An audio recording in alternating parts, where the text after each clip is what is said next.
We had one person representing us who shared our beliefs.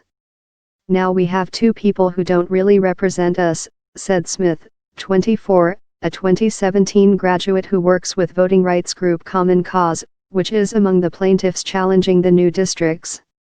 After decades of electing Democrats to the state's 12th U.S. House district by wide margins, Greensboro now has been represented by two Republicans, in the redrawn 6th and 13th district seats, since 2016. Republicans and Democrats over the years have engaged in gerrymandering, manipulating electoral boundaries to entrench one party in power. Critics have said the practice has now become far more effective and insidious due to computer technology and precise voter data, warping democracy.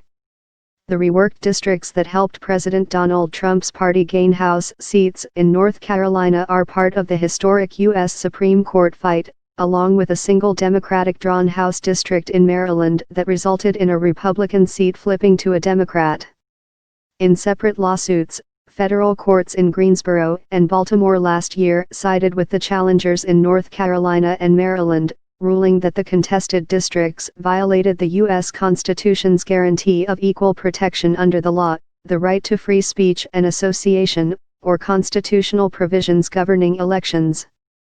The Supreme Court's ruling, due by the end of June, could profoundly impact American elections by either letting courts curb partisan gerrymandering or not allowing them to stop it.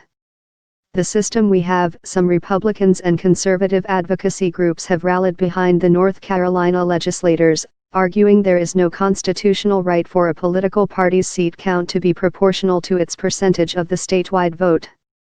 That isn't the system we have, said Edward Grime, an attorney specializing in election law who filed a Supreme Court brief on behalf of a national Republican organization.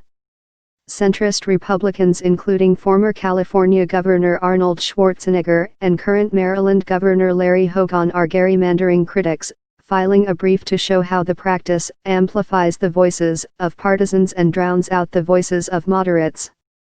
Using those words as evidence, more than 24 Democratic voters, the North Carolina Democratic Party and two groups that advocate for fair elections sued.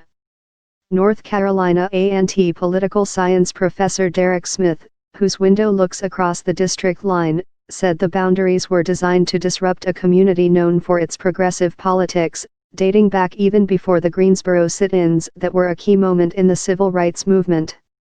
The Supreme Court last year failed to issue decisive rulings on partisan gerrymandering in cases from Wisconsin and Maryland. Liberal and conservative justices alike have criticized gerrymandering as a form of partisan skullduggery. But for decades the Supreme Court has been uncertain about federal courts' authority to curb this inherently political act. Packing and cracking legislative districts across the country are redrawn to reflect population changes determined by the federal census each decade. In most states, redistricting is done by the party in power, though some assign the task to independent commissions in the interest of fairness.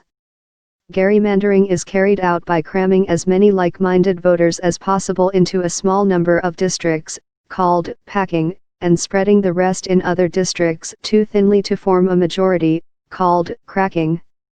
Greensboro has been at the center of several high-profile lawsuits since Republicans won control of the state legislature in 2010, ending nearly a century of Democratic-led redistricting that often riled Republicans. Last year, even though Democrats won roughly half the statewide vote, they won only 3 of the 13 House seats. Officials ordered a new election for one seat after allegations of ballot fraud favoring the Republican candidate.